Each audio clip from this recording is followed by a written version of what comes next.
Vous démarrez un potager et vous vous demandez de quels outils vous allez avoir besoin, je vous montre mes indispensables.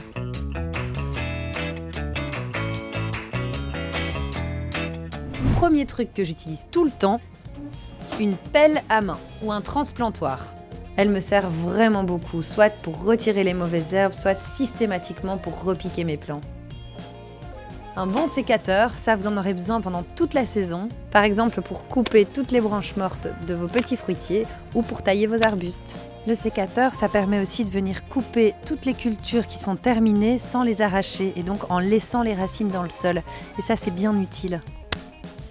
Une serre-fouette, ça c'est un chouette outil polyvalent. D'un côté, on a une pioche pour ouvrir les sillons et de l'autre côté, une petite fourche pour aérer la terre.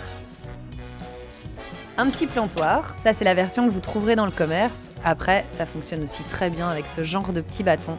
Très pratique par exemple pour aller repiquer les poireaux. La fourche. On peut s'en sortir avec très peu d'outils, mais ça, pour retourner son compost, pour transporter du fumier, c'est vraiment un incontournable. Un râteau, pour préparer minutieusement son sol pour les semis. Et alors regardez la petite mignonnerie que j'ai récupérée chez ma grand-mère dans mes bacs potagers pour faire des semis tout fins. Un mini râteau. Évidemment, un arrosoir, indispensable. Choisissez-le en alu, c'est vraiment plus durable. Et puis moi, j'aime bien qu'il y ait les deux options, la pluie et l'arrosage plus important.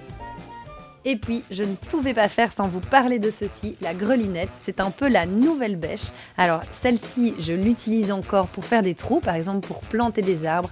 Mais pour tout ce qui est incorporation de matière et aération du sol, la grelinette, c'est vraiment l'incontournable.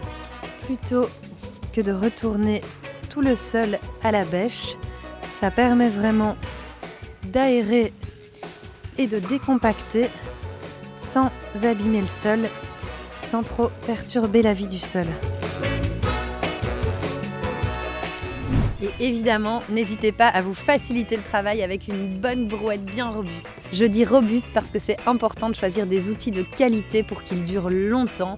N'hésitez pas à les chercher en seconde main. La majorité de ce que je vous ai présenté aujourd'hui, je les ai chinés dans des brocantes ou piqués dans le garage de chez mes grands-parents. Les outils de jardinage de qualité peuvent durer des décennies et même se transmettre de génération en génération.